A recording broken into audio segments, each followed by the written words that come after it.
field trips and buy art supplies and miscellaneous other items with the donations that are given. We very much appreciate that. We also appreciate the full house tonight, because we have some awards that are going to happen. And I'd like to start the awards with Principal Kimberly Caldwell from Elder Bay Elementary and the Elder Bay Elementary Shining Star. Ruby's making her way up.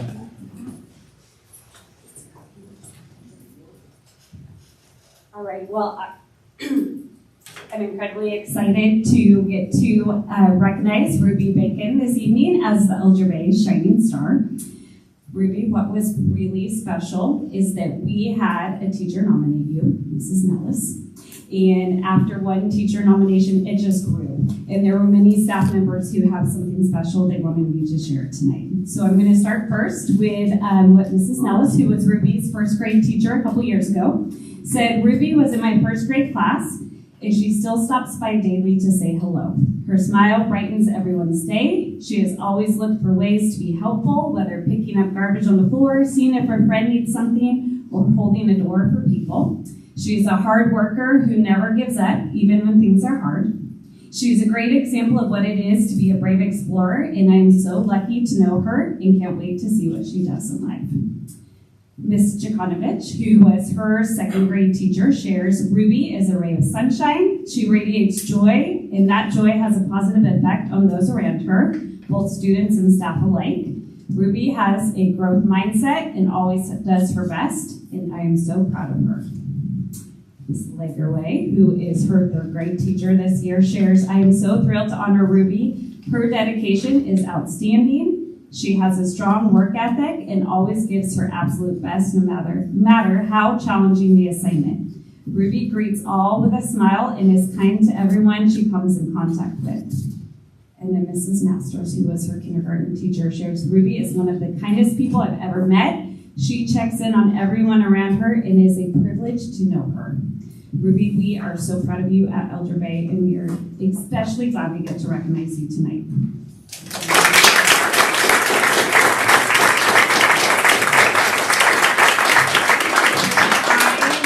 A lot of family that's here tonight. Do you want to introduce who's here? Do you want to share who's here? I think I saw sisters, right? You have some siblings in the back, and maybe an uncle and mom and dad? Yes, awesome. All right.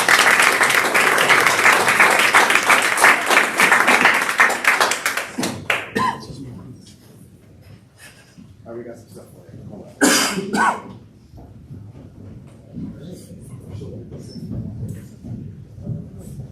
This is your shining star that goes up the wall. You can put it anywhere you like, and it's straight there. So we got a good spot. All right.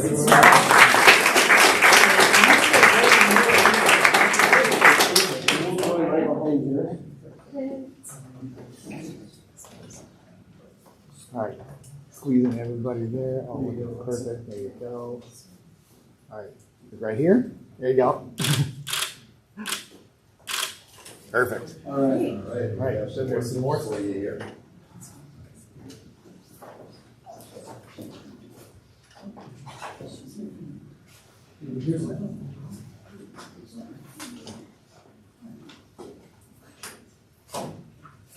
This one you can put on your refrigerator.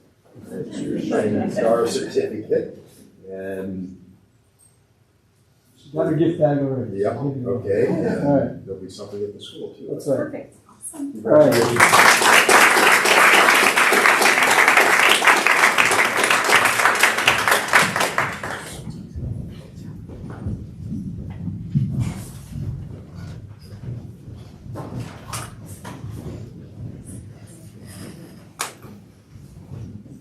We're getting our steps in today for a good reason. We're also going to do a Shining Star Award for Cedar Home Elementary, and Mrs. Laws and Mrs. Fiordolino are going to present that one for Zachary.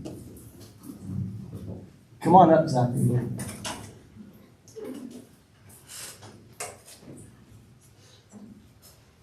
Yeah, better. I met Zachary in my kindergarten class and he was such a hard worker. Zachary is a kind friend that played on the playground and at center time with all of his class family. Zachary is everyone's friend. The best thing about Zachary is after all these years, he still comes into my classroom every morning and gives me a hug. I have one for me and for your third grade teacher. So I first met Zachary when he was in kindergarten and a student in my computer class, and then 2 years later, he was in my second grade class. So Zachary is a very hardworking student and accepts help from anyone and will always do his best, and will say that, I'm trying my best, I'm doing my best. And he's really, really supportive of his classmates. So Zachary encourages others, he'll console others, he's the first in line to help. And he literally can be paired with any student in the classroom. They love to be with him, he loves to be with them. So he celebrates his personal victories and takes pride in his accomplishments. And then Mrs. Johnson said, I am Zach's third grade teacher this year, but I have known him since he was in kindergarten. I was a paraeducator at the time and had the opportunity to meet and interact with all third grade levels of students at Cedar Home, and Zachary has always been a kind and caring student and friend, and whether in a classroom or on the playground, he includes everyone and makes sure that those left out feel included. In the classroom, Zach always works hard and gets right back on track when asked. My favorite quality of Zach's is his humor. He's always smiling and ready to tackle the day. That's for Mrs. Johnson. And Zachary, oh yeah, who do you have in the audience? My brother, my mom, and my grandpa.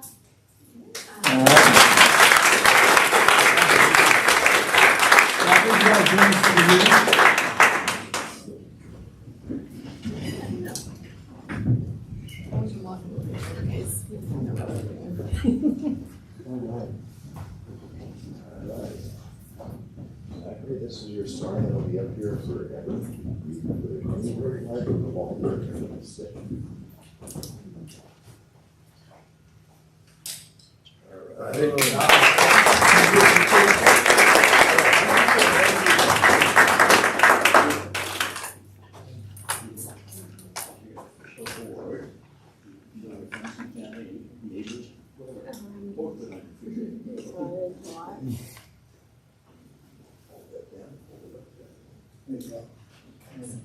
All right, so we've got to squeeze it in. Okay. All right, 1, 2, 3. Hold on. Gotta get off the point.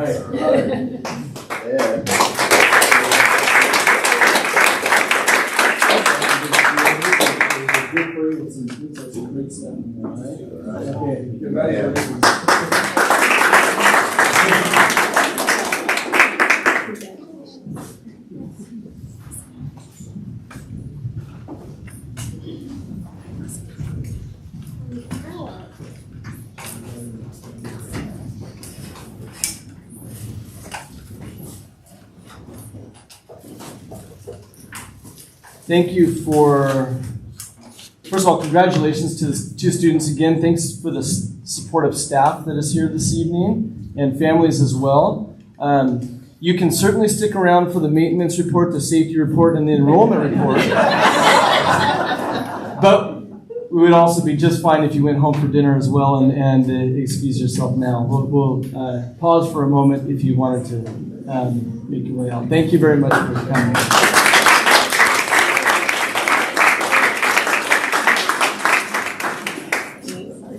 It's pretty exciting.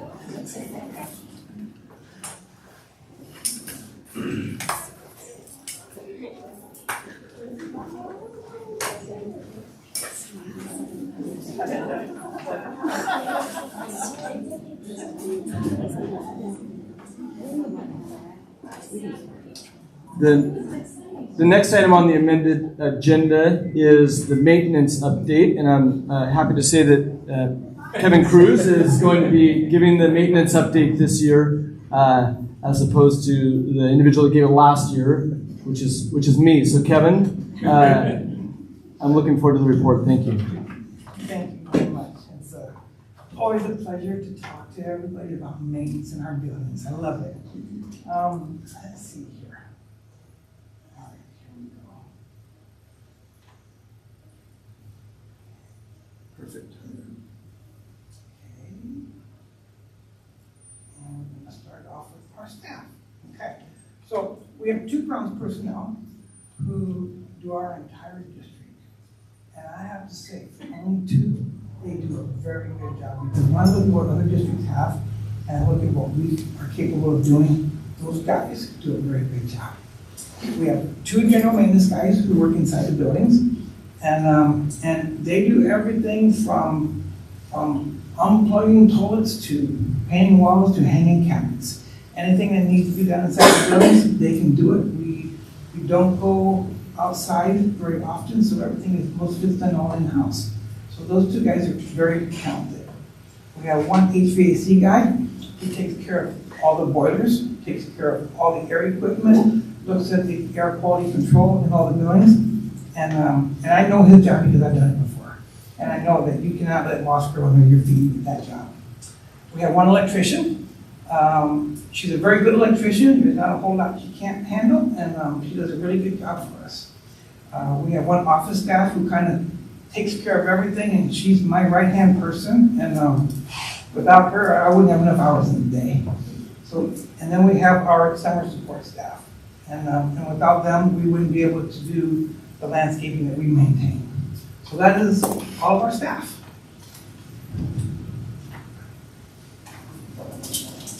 Now we're going to move on to the actual maintenance of the building. So this summer, we didn't realize it, but we had to do some repair work at Stanwood Elementary and the entryway. It turned out to be a lot more extensive than what we thought. So quite a bit of time and effort went into doing that repair at Stanwood Elementary. And obviously, during the course of the summer, that's when we get into the classrooms. And we do most of our work in our inside the buildings during the classrooms. This year, it seemed like we did a lot more work in restrooms, especially at the high school and at our alternative school. Kids were quite active at the end of the school year. So we have our septic systems that we maintain on the 2 island schools. A lot of people don't know that we have septic systems out there. And it takes quite a bit to maintain those. And so a lot of hours in the summertime are put into that. This year we replaced the fire alarm system at Port Susan Middle School. It was a much needed repair. It was obsolete. We couldn't get parts for it anymore. We had parts of the building that weren't operable. And so it's really nice to see that up and running, fully and functioning again. We haven't fully signed off on it yet, but that's right around the corner. And that work, we did not do that work in-house. We did a lot of the preliminaries in-house, but that was all subbed out and done through capital repairs. The HVAC cleaning is something that we have to go through every summer, and we completely clean every unit ventilator, every air handler, and change the filters on them, and get them ready for the upcoming year. And that's quite a bit of a task right there. One thing I didn't put on here is over the summer, Cedar Home Elementary got a new roof. And so and we did not do that in-house. That was all done outside and to capital.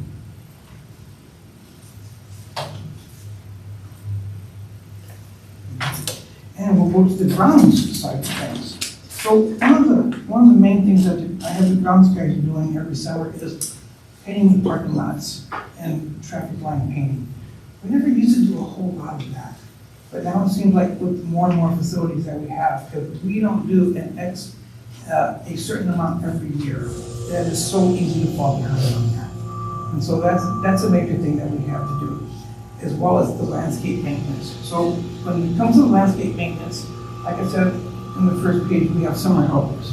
This year we hired 7 summer helpers. They work 6 hours a day, because most of them are high school age and college age kids. They're not used to working 8 hours a day. We find that 6 is just perfect for them. And so they worked a total of 1,600 hours this summer between the 7 of them. And so you could imagine how much, without them, we can't do all the landscaping. With only 2 grounds guys, they wouldn't be able to do it. And so as beautiful as our high school is, and that our alternative learning center is, it's nice to be able to have that help in the summertime so that we can maintain that. They also, not only did they do all the pruning of the shrubs, they did rebarking at the high school in other areas that we needed it this year. The playgrounds, maintenance and repair. This, last summer, we made it a priority to make playgrounds one of our main focuses. And so 2 of our maintenance guys, I had them certified in what to look for in playground safety.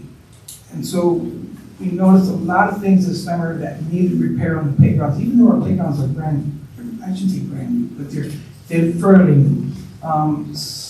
Let's see, Twin City and Stanwood Elementary were installed in 2017. The Ireland Schools in Cedar Home was installed in 2020, so they are fairly new, but it was amazing how much repair work we had to do on them over the summer to keep them safe. Port Susan football field turf. If any of you had a chance to see that this springtime, it was terrible. It was in awful condition. And so we shut it down over the summer, and we did extensive work on restoring it. It's looking better. It could be a lot better than what it is, and we're going to keep striving for that. And so I wanted to back up a little bit. When it comes to playground safety, my motto is children are not expected to be aware of the hazards. That's our job. And so that's what I tell my maintenance guys. That's your job to go out there and find those hazards because the kids are not aware of them. I had that in my notes. I want to make sure I go with that. We'll go on to our annual testing. Well, I went way too far, didn't I? Let's go back to our required annual testing. So a lot of people don't know all of the requirements that we have to jump through. I shouldn't say jump through, that's a bad word, but that we have to abide by with the school district. And most of these are mandates that come down from the state and that we are required to do. For example, the fire alarm systems. Every year, we have a company that come in and test every single smoke detector, every single pole station that we have in the district and make sure everything is working properly. The same way with the fire system, or the fire sprinkler systems. They come in, they actually test them. They make sure that the water can flow through those pipes in X amount of seconds when it's required to. The fire extinguisher. A lot of people don't know this. Every single year we have to recharge every single fire extinguisher. And then the emergency responder radio system. We have that at the high school and at the Church Street campus. This is a new law that went into effect on account of 9/11 when the Twin Towers accident was, when firefighters and first responders could not communicate with each other inside the building. Well, that one, there was a law that went across nationwide to where now any building that is over X amount of square footage or over 2 stories has to have this system in there so that no matter where a first responder is in that building, they can have radio frequency anywhere they go. And so every single year we have to have that tested to make sure that we have those frequencies everywhere. And that kind of gets a little difficult way down on the bottom of the high school. Oh, and one thing I forgot here is that backflow devices. Let's not forget that. So we have to test our backflow devices every single year. And what that does is it ensures us that we're going to have clean, safe water for drinking, because that prevents contamination of water from like the ground systems, the hot water boiler systems. None of that can cross-contaminate with the water that comes out of the tap. And so that's why we have to have those tested every year. And the one thing I forgot was our elevators. So we have our elevators tested every quarter. Every quarter we have a company come in that inspects them, does a little bit of maintenance on them, and then assures that they're in working order.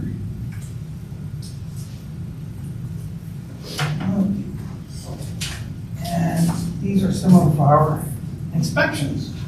So what I just showed you was testing. So now for the inspections. Every year, every summer, the fire marshal comes in, and he goes through every one of our buildings, and he writes us up a report. And he doesn't just go through our school facilities, actually goes to the maintenance facility, through transportation. And I don't think he goes through this building. Maybe he does, but anyway, he goes through all of our buildings and then we get a report on that. and then we try to act on that report. Every year we have to send all of our maintenance equipment out. When I say maintenance equipment, the aerial lifts that we can do things elevated in high spaces. So we have to have all those tested to make sure that they have the safety rating that we need to, so that everybody is safe when they use that equipment. And then we have the 2-year inspection. So every other year, we have a border inspector come in, and he has to inspect all of our borders in our district, and not just our borders. He inspects what we call every transfer vessel. So every air compressor, every hot water tank, all of those are tested to make sure that the safety ratings are working on each one of those things. And then every other year, we have our bleachers inspected, so that we can be assured that when those bleachers are full watching the basketball game, that they're safe. And then last but not least, but the Snohomish County Health Department. They come in every other year to all of our facilities, and they give us a full safety report. And it's kind of nice to see them come in, and we've done a really good job of anything that comes back in those reports, we automatically assign that to somebody, whether it's assigned to an admin to take care of that, or whether it's assigned to a maintenance person to do that, or a custodial to do that. We assign every one of those tasks to somebody so that it gets done right away.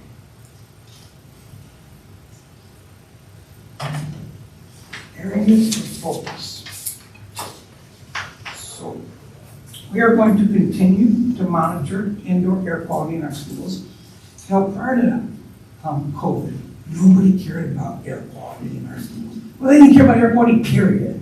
And being an HVAC person, having a background of that in our school district, this was music to my ears. I love this because I love indoor air quality and I love it. And we do a really good job of keeping the CO2 levels down in our schools and bringing in enough fresh air. And it's not an easy task because our buildings that aren't new weren't designed that way. And so we have to kind of think outside the box. How are we going to bring in enough fresh air to keep the CO2 levels down in these buildings? And we do a really good job of that. So that is going to be a continuing job that will never end.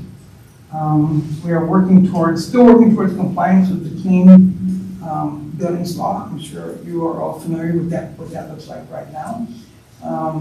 There will be more to come on that. That is here to stay. And so we are going to be much better stewards of our buildings and of our resources because of this. We are going to continue the emphasis on fire alarms and sprinkler systems. We still have a few more that we would like to replace. And that's a continuing, that will be never ending on that because we will never get to a place where I will be 100% comfortable with everything on that, just because it is so huge and so vast. Let's see, ongoing training and support. So yeah, I keep continuing to provide ongoing training for all of my personnel. Like I said, we just got 2 of them certified in playground and looking for hazards in playgrounds and playground technician. And anytime I find training that is available that will help the department, I try to get it for my guys. That's all I have to say. So now it's your time for questions. Yes? Interested in the work towards compliance with the Clean Buildings Act. Mm-hmm. Wondering where we are in that process, what percentage of time has gone by, what percentage is left to do, are there any special things that are going to be difficult? Ooh, that's a big question. We've got a lot to unpack there. Okay, so our first one is due at the high school, okay, and that was due on June 1st. We found out shortly before June 1st that there was a miscalculation on the square footage of the high school. And when they recomputed all the numbers and the algorithms of that, it came back that we were a little bit over. And I don't want to get too technical. We call them EY, so that's what the state calls them. And it's a number that you're given that, and you have to be at a benchmark certain number. And we were 2 points over. 2 points over is kind of small, but still it's 2 points. So we could not submit to the state on June 1st like we wanted to.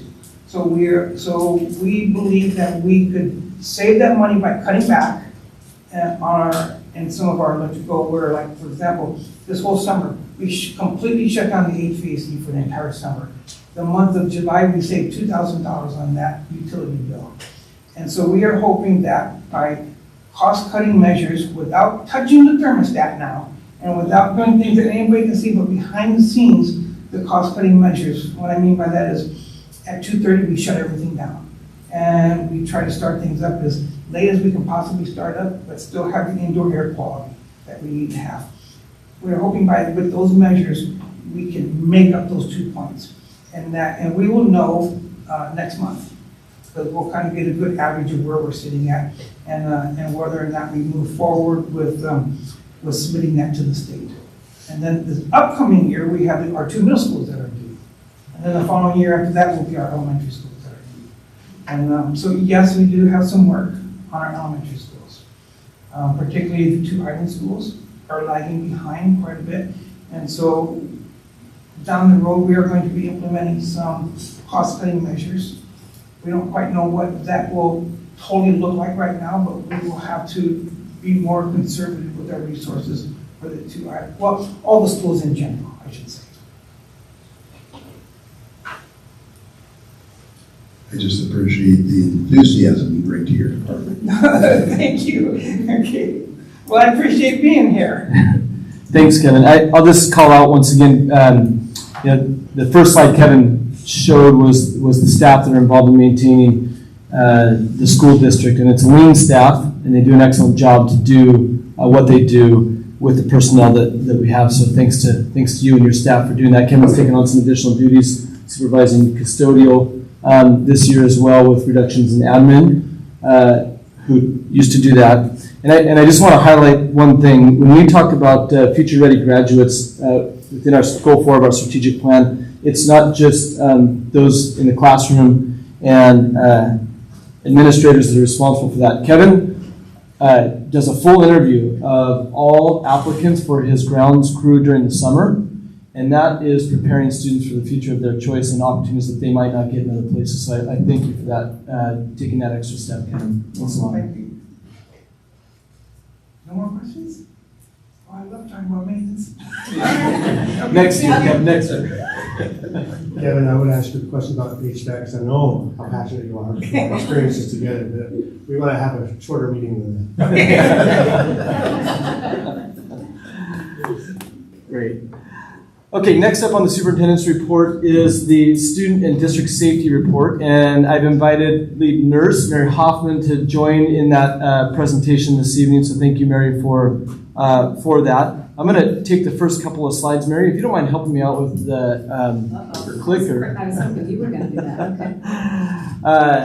Okay. We'll go ahead and get started. This is the required report to this board on policy 6511, student and district safety. And I want to highlight a couple of the bullet points that you'll see in front of you on the first slide, and that is, what does that include? And I've summarized them here, but I really want to talk specifically. The first bullet talks about our compliance with OSHA and WSHA, and that includes not only compliance with those mandates and those laws, but training to go along with them that Kevin just addressed a moment earlier. The second bullet is around hazardous chemicals being labeled, identified. To know that we have a chemical hygiene officer in the district, and that's Michael Randall, and he does a full analysis of the hazardous chemicals, making sure they're properly labeled and properly stored on each of the lab spaces as well. And then lastly, we'll talk more about is the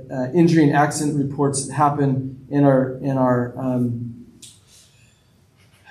I guess managed within the district safety committee that we meet monthly with. And I'll just say that the chair of that committee, Diana Laws, is here, and thanks for that work that you do around that, Diana. And Mary Hoffman has taken on the district level supervision of that as well this year. So on the next slide, we have the scope and the roles of the district-wide safety committee. Any facility that has more than 50 employees in it needs to have a safety committee that's represented. And so we have that actually at all of our schools and our buildings that have less than 50 employees in there. We work with Workers' Compensation Trust and the health districts around this committee.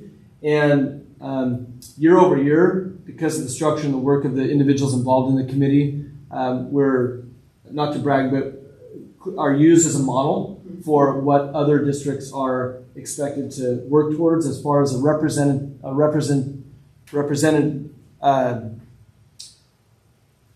building and buildings around keeping each other safe. So that kind of sets the scene for what the scope of the safety committees are and what's called out in the policy. We're going to talk now about some of the statistics that go along with what we gather each year. So the data we have to report on tonight is from January 2024 to current. This is just from our October reporting. There have been in that time 403 incidents reported to the Workers' Compensation Trust. 26 of those are non-student related, so that kind of tells you that the vast majority are student related. But of the 26 that are non-student related, they were kind of split up. I should have worn my binoculars tonight, but primarily they are related to the role the person performs. So if someone is working in the kitchen, they are the ones up there who had burns or, food spills, slips, or I slipped in the ranch dressing, or truly those sorts of things. The custodial ones, by the very nature of the work they do, they're the ones up on ladders, so they're the ones that are more likely to have ladder-related injuries, et cetera, et cetera. So those are kind of the breakdown of the non-student related injuries. Mary, I'm going to butt in real quick. You might look at that number and say 403, that's a lot. That is a lot of reported incidences to the workers' comp and the trust. So 403 is from January 2004 to present, to the October report. So really it's almost 2 years. I went ahead and went back 2 additional years. So in 2022 to 23, there were 210 incidences, and 23 to 24, there were 189 incidences. So spread across the 4 years, fairly flat rate. And if you look at school days, that's just over 1 per school day, with on average 600 employees across the district on any given school day. So to kind of give you a scope of what it means with regard to that, what looks like a large number. These are some of the things that we've, as a safety committee, really taken on. We wanted to have some new mitigation measures and some new initiatives to try and decrease these injuries to our staff. And there has been clarification of the snow procedures when the ice melt is put down, where it's put down, and the timing it should go out, and how to best maximize getting everybody from their cars into the building safely, getting the kids safely onto the playgrounds and back out. All the blinds have been replaced recently in the older buildings. Kevin and his crew are meticulous about mold testing, air quality. We've had trees moved because of line of sight for drivers and that sort of thing. I'm sure you've seen that all playgrounds are now surrounded by fencing so that those aren't just open to the broad community anymore. Each campus, there was an ask by one of our labor partners, how far is the farthest you would have to walk in our district to get to an AED? And off I went with my little Garmin, and 160 yards is the furthest anyone would have to go to get to an AED. And with each of those AEDs, we also have Narcan, and we have Stop the Bleed kits. So. And then, again, with Kevin and his team, the increased emphasis on indoor and outdoor air quality. On occasion, staff members will say, I'm a little bit concerned about the CO2 in my classroom, and they will immediately investigate and mitigate whatever the issue is. And then, we haven't had so many dry, hot, stagnant air summers, but as everybody remembers, maybe 4 or 5 years ago, we've had a lot of very orange, hazy days in August and September. And is this air safe for our kids? Is this air safe for our staff? Should we be going out to recess? Should we be having track practice? All of those sorts of things. And so A outdoor air quality meter was installed at our stadium so that we could know how things are going in town. And then down at Elger Bay, because they're very vastly different, the air quality between the two. So those were installed, and we have those to inform our decisions as needed. And then these are the things we've sort of taken on to really hunker down on the things that are the majority of the injuries, which are injuries to staff from students. And this didn't make the slides here, but I think it's maybe relevant to say that the vast majority of injuries from students to staff are very little children. These are not haymakers being thrown by grown-sized kids. These are little guys who probably aren't as in control of their behaviors. So we have increased the right response training. We have bought sleeve gauntlets, if those are going to be of assistance to keeping our staff from getting scratched or pinched. We have training on and have purchased Ukaru pads that are sort of comfortable pads that can be used to block kicks and punches and frustrated little arms and hands and legs from reaching to the staff. We've increased staffing specific to student need, and we will review IEPs and work with staff to see what we can do to sort of minimize student reaction to different stimuli that are aggravating to them. And then we have done some things with our facilities where we place kiddos. We've sort of done double doors so that we can be attentive to students without necessarily being within kick range, that sort of thing.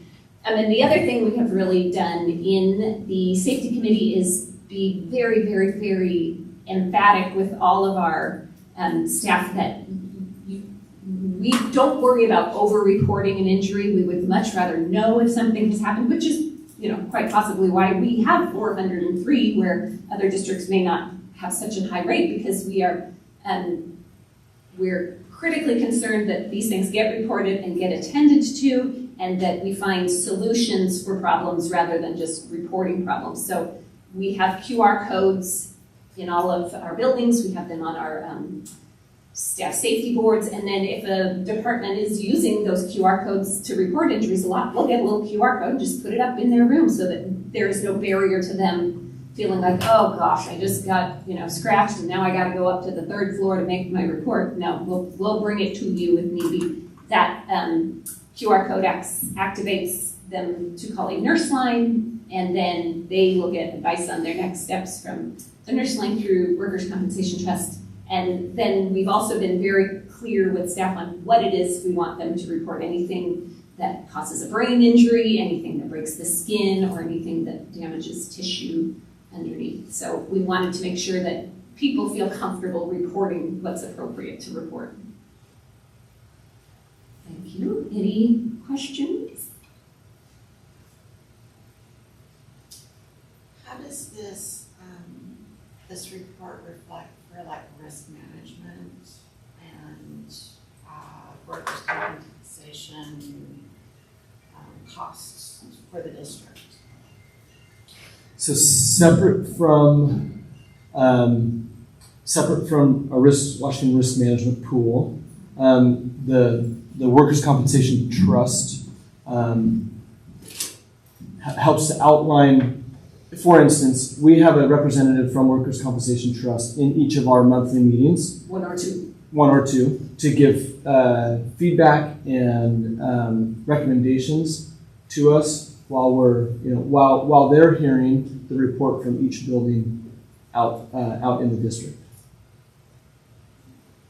They've been involved to the extent that we're getting a lot of scratches, and they said, hey, there are these little gauntlets that you can put on, and they were used in the commercial fishing industry to protect hands from fish scales and fish knives and that sort of thing. And so we've absolutely, let's purchase them and see if those are effective. So we really lean on them for their knowledge and expertise. Good. Thank you, Mary. Thank you, Mary, for all you do to keep our staff and students safe in the district. I know Mary was out doing vision screening today. Is that right? Yeah. All day long, and here tonight. Thank you, Mary. Sure.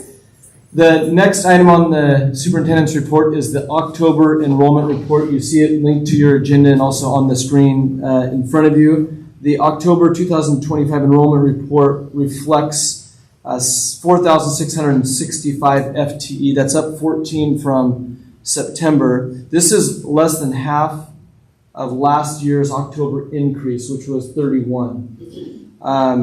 We have a 4,658 average annual FTE, and that's down 7 from budget enrollment, which I talked about previously was 4,665. Still, the gap is in kindergarten, the two schools specifically, and we have some bubbles in other places.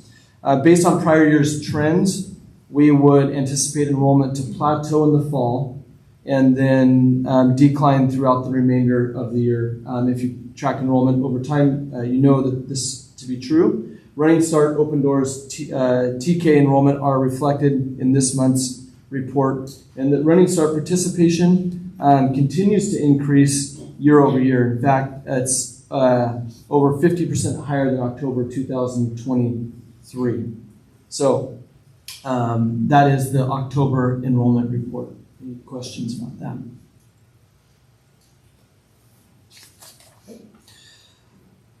The last item on the superintendent's report is a recognition, and it is October is Principals and Assistant Principals Month, and so I'd like to read a proclamation from the state of Washington regarding and thanking and recognizing our principals and assistant principals. So, a lot of whereases, as you're familiar with, but I'd like to read it verbatim.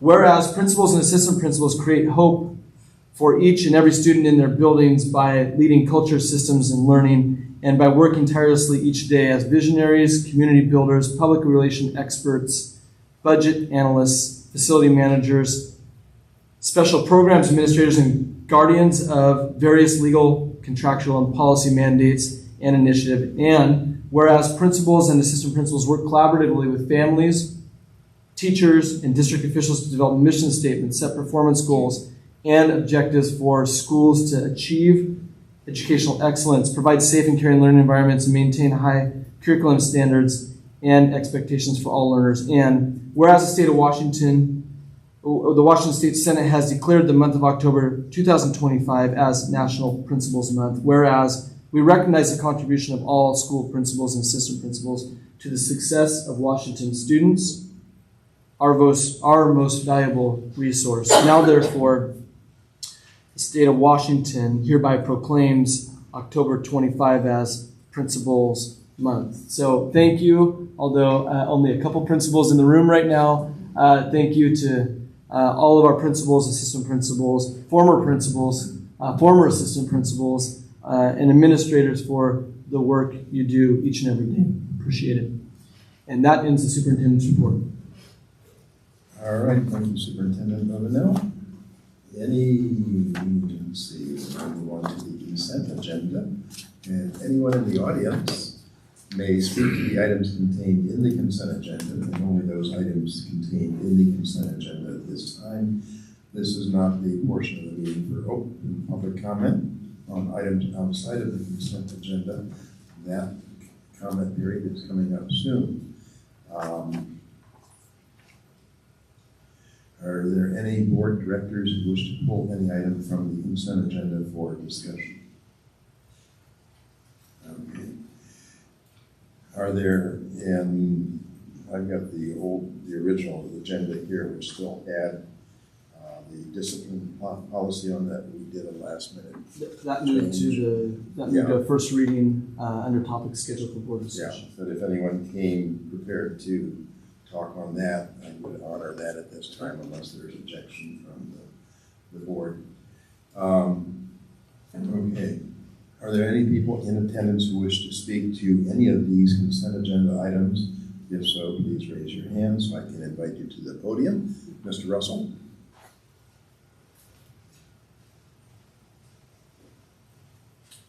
John Russell, resident of the Stanwood-Warm Beach area, and I just wanted to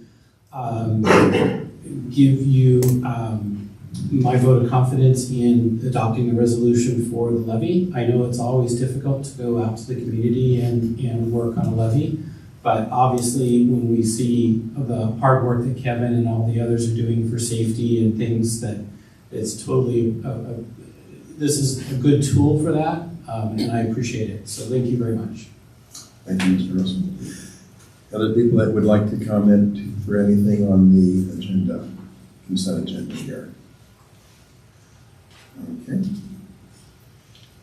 Seeing no raised hands, no one online, is there a motion to approve consent agenda items 1 through 8?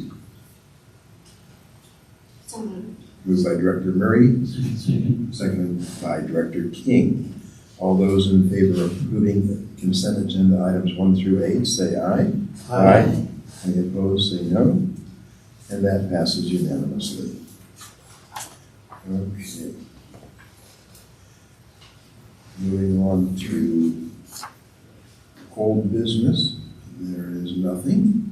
Public comment, and we have 2 people that have signed up for public comment.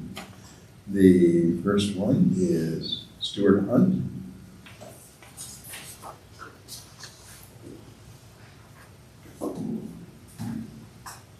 And please state your name for the record and go ahead. You'll have 3 minutes and the clock is on the screen.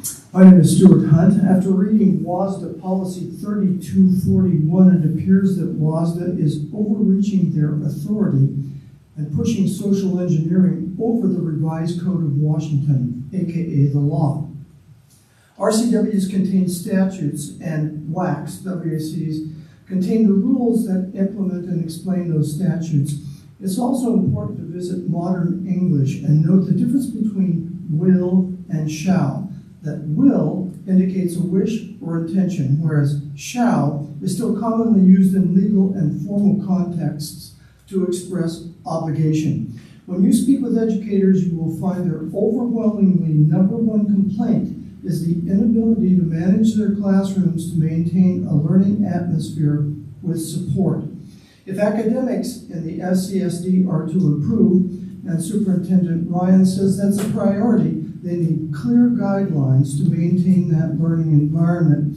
Interpreting RCW 28A.635.010 WAC 180-44-020 states, regarding the responsibilities related to the discipline of students, quote, teachers shall maintain good order and discipline in their classrooms at all times, and any neglect of this requirement shall constitute sufficient cause for dismissal.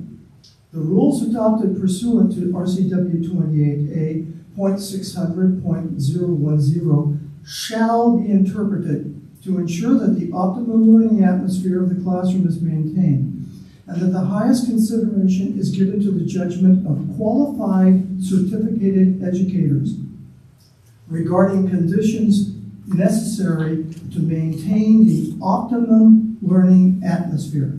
There it is.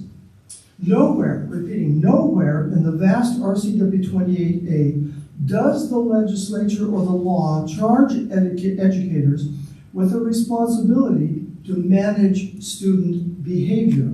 It is left blank. Logically, if that responsibility is not given to educators or administrators specifically, we must assume that they may fall then to parents. But ultimately, it is the responsibility of students to manage their own behavior. When they do not, it takes instructional time away from other students, while an educator stops instruction to deal with it. When students, parents, administrators, and educators are all on the same page about expectations and consequences, disruptions are quickly resolved. WASDA appears to be either ignoring or purposely skirting state law, and you have the right to ignore their suggestions, which you should do with full confidence. Thank you for your time. Thank you. Our next speaker is Charlene White.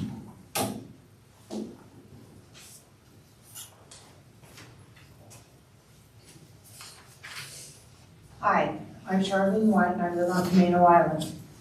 Overall, there are many questions and concerns that parents, staff, community, and students have regarding the issue of student discipline.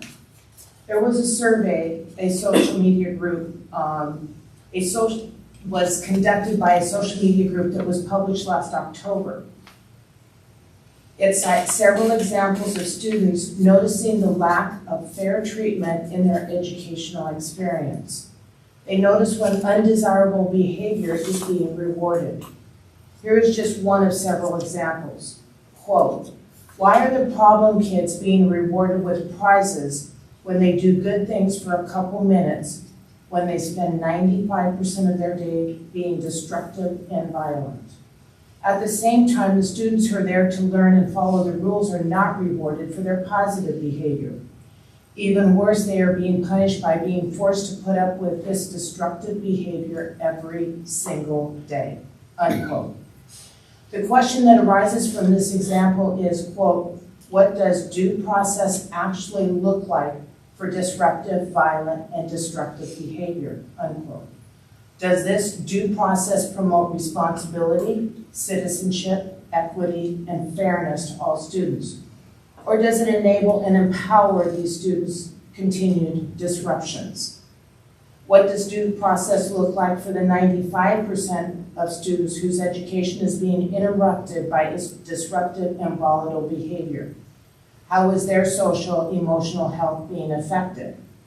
Does due process promote responsibility, citizenship, and equity, or does it create anxiety, frustration, and confusion? Who determines whether a student's behavior poses an immediate and continuing danger to others, or, quote, "an immediate or continuing threat to the educational process," unquote? Unless we address these questions and concerns, the efforts towards developing language for policies and procedures will be merely performative.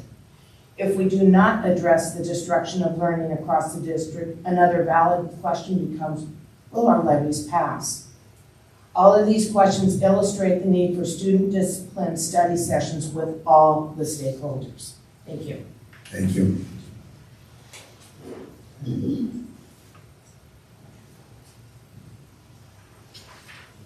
That was all the public comment we had signed up. Moving on to topics scheduled for school board discussion, the revised board policy 3241 on student discipline.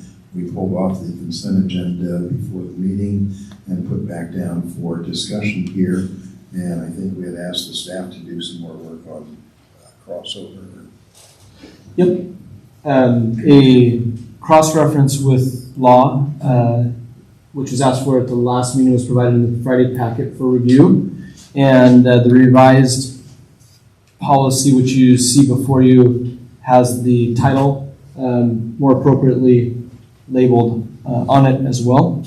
That is the substantive change between this reading and last reading, in addition to the crosswalk between the former and proposed policy. Okay. Is there further discussion on the discipline policy? One of the elements called out for in the policy, and both of our constituents spoke to it.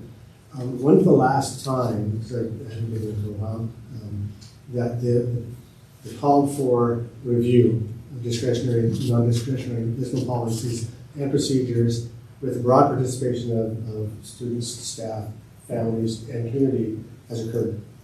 And if it hasn't been within the last 2 years, what's our plan moving forward to execute that? Thank you. Other discussion? Okay. Thank you for changing the name. Yes, thank you. So are we comfortable with moving this on to a second reading, or is there anything else we need to do about the policy here? Okay. Not hearing anything? I'm still curious about the large section of the latter part that just crossed out. And looked like there was good stuff there. And so is that elimination all mandated by law? I don't see this really replaced. Talking about staff authority, ensuring fairness, providing notice. Yeah. Development. All that stuff is crossed out. This, like was indicated last time, aligns with the WASDA recommendation. As Director Olson indicated, the last paragraph that's still withstanding says a need for, feedback. This information that was in policy could certainly land within procedure, as far as a guide for staff as far as student discipline goes. So that was the move, is that last paragraph, with the last paragraph that's still there, distribution of policy and procedure, could call out for that feedback, but also the information that's struck in page 3, I believe it is, could and should land in procedure. Okay. Also, you mentioned it's in compliance with the WASDA policy or recommendation, whatever. This aligns directly with the WASDA recommendation, correct? Because one of our commenters mentioned about the difference between what WASDA says and what the law says on this issue. So can we go back and look at the law, not just WASDA? Sure. The crosswalk was provided in the Friday packet between what was called out in this policy and the law, so I'd be happy to expand on that if there's specific questions. No problem at all. That was in the October 10th Friday packet, not this last week. Thank you. And our role is the policies, and then it's up to the staff for procedures, and we can take a look at those and see if they align with the intent of our policies. I think it's one of the issues that I'm concerned about is that the whole section on staff authority. And I agree that oftentimes that follows with the creation of procedures, but it's also appropriate to have language that directs our staff to understand that they do have opportunity and responsibility and the right to execute the appropriate level of intervention and discipline that's called out for both in policy and procedure. So I'm kind of uncomfortable with having that whole part struck out. Happy to bring back a revised draft if there's consensus around keeping the staff authority paragraph in. Do you have consensus on that paragraph? Definitely, at least that one. Okay. So we have consensus to keep that staff authority paragraph. Are there any other sections there that we want to discuss? Well, down below, and I know that not every policy has a procedure, but there is the section where it indicates, as described in the procedures the district will offer. When we don't indicate the procedures that follow the policy, oftentimes that leaves people sort of wondering what's missing. So it's probably appropriate that we indicate that direction of the development of the procedures that are consistent with the policy, consistent with RCW, consistent with the class. So are you saying the last paragraph there on development and review? Mm-hmm. Do you keep that in there? Yeah. Other discussion on that? Okay, do we have consensus to keep development and review in there? Okay. We have consensus on that. Okay. And I will say this is by far the hardest policy and set of procedures for a district to integrate annually. And I've been on Collins.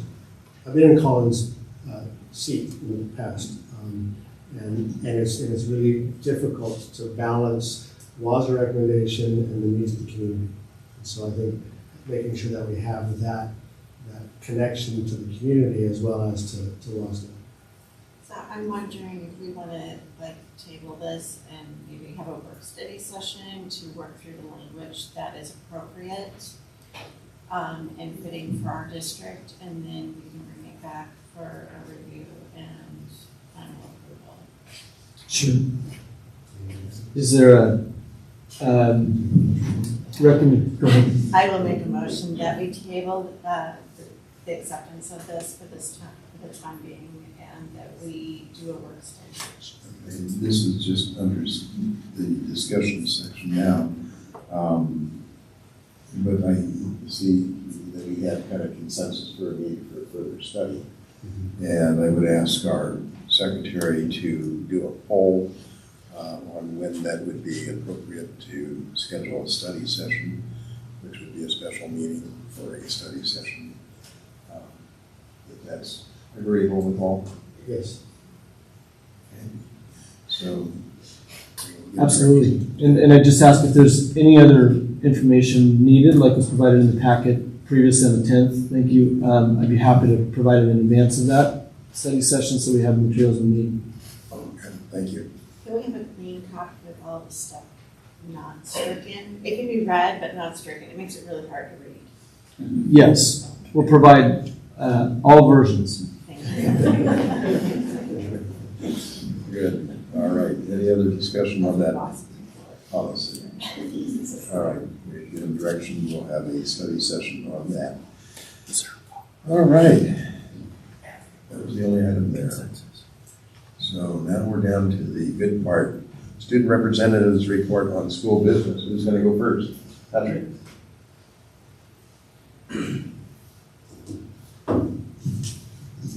I don't have a very lengthy report, or we haven't had a whole lot going on, but recently past events, we hosted the ASVAB test on October 9th, and that was a pretty good opportunity for a lot of students to meet a graduation requirement in place of the SBAs. And we had the Healthy Youth Survey hosted for 8th, 10th, and 12th graders, I believe, on October 16th. And I saw a great deal of participation with that, so that was good to see. In terms of upcoming events, we are hosting our fall social on October 24th from 6:30 to 8:30 p.m., which is an opportunity for students to connect and with activities like dancing, pumpkin painting, etc. It'll be a good time. And set our session 2 of grading ends on November 4th. Highlights, I don't have any specific highlights to share, I don't think, but I've seen students continue to work through the year spiritedly and enthusiastically. Just everyone's having a good time this year. Engagement and connection are palpable all across the school. Thank you, Patrick. Okay. We have our Stanley Cup football game against Arlington, and we won. So I know our football team is really happy about that. And then last Thursday, we had a club rush during first and second lunch. This was an opportunity for all clubs to set up tables and kind of just show off what they do in their clubs. And it was definitely successful. It was definitely more successful in first lunch though. And I think that was just primarily because of the lack of communication we had during second lunch. And I wanted to talk a little bit about our ASB communication because we're working to improve it.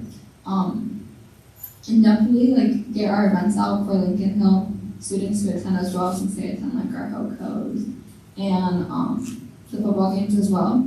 So I just want to say that the communication is a work in progress. And then last Friday, we had a football game against Marysville-Getchell, which we won 42-0. And this Thursday, we are holding a freshman grade Eat and Complete. So it's going to be held in the Stanwood High School Commons.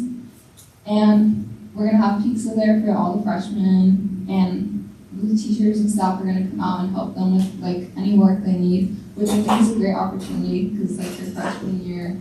And people want to stay on top of their grades. And first quarter is coming to an end next month, so I think that's really good for them. And then we have our football game this Friday at Mount Vernon at 7 p.m. And the theme is Pink Out to bring awareness for breast cancer. And then we're also trying to do a Pink Out Spirit Day this Friday for us, and since our football game, the theme is Pink Out.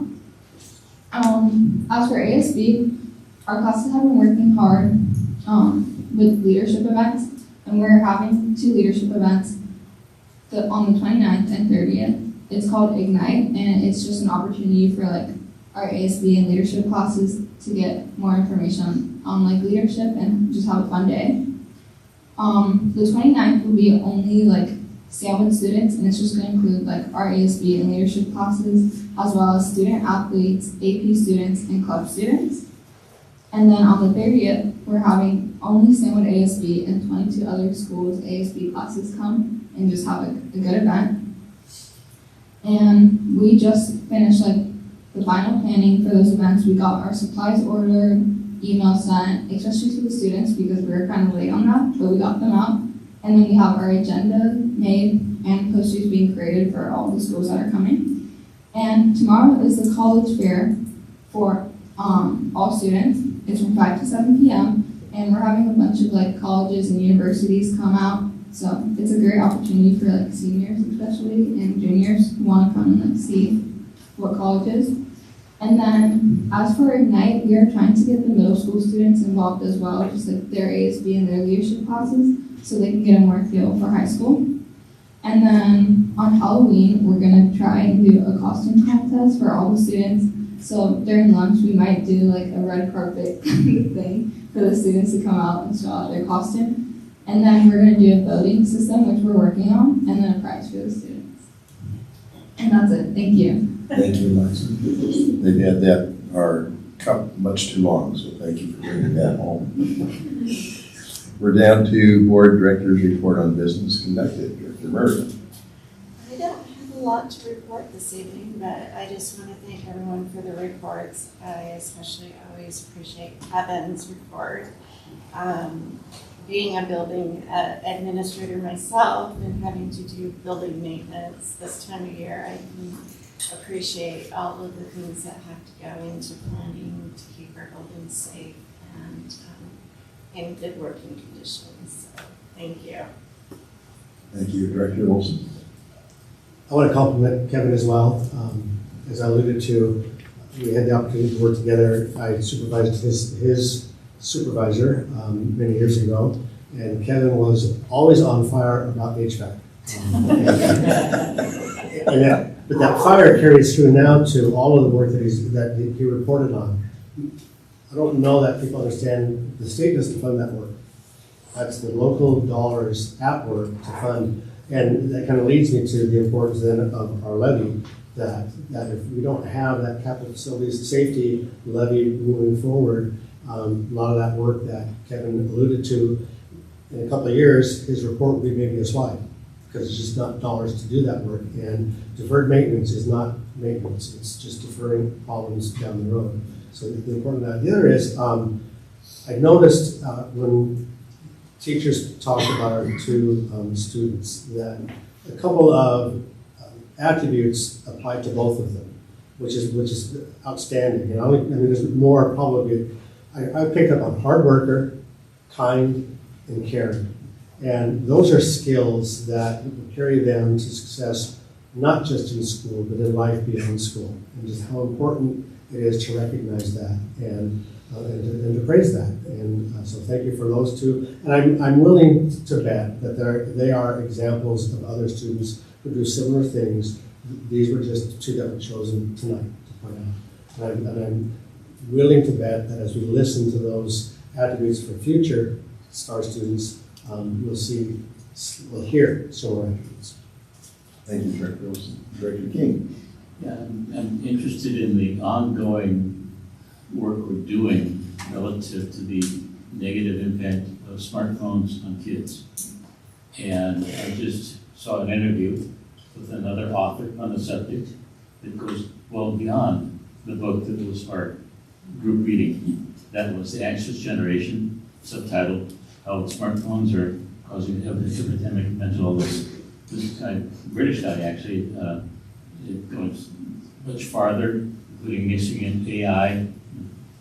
So that's an area that you need to be paying even more attention to, even though we're making a lot of progress. Thank you, Director King. And to tag on to Director Olson, I think if we model and teach respect in our classes, we won't need this policy, but it's there because there's a reason. And I'm just thankful that Kevin was here tonight. And as always, I'll give the superintendent the last word. Thank you. Thanks for those that gave reports tonight and shared information about the district. I appreciate Patrick's adjective around engagement being palpable. I appreciate that specifically because we had 80 plus building leaders today, and admin spend half the day studying and learning and practicing what it means for our students to be engaged in the classroom, because we know that students that are engaged achieve. And part of that was listening to student voice like we do with you two each time we have a meeting. We had 20 plus 1st to 12th graders that answered questions from our staff. And there's no better feedback loop than hearing from the people that you spend all day with, and that you're charged with teaching. So that event was impactful, and I'm excited for the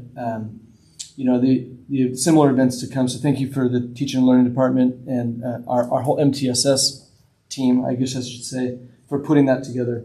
I'll also promote the career and college readiness night happening, and I'm thankful for that and our students to get exposure to the opportunities once they are future ready graduates.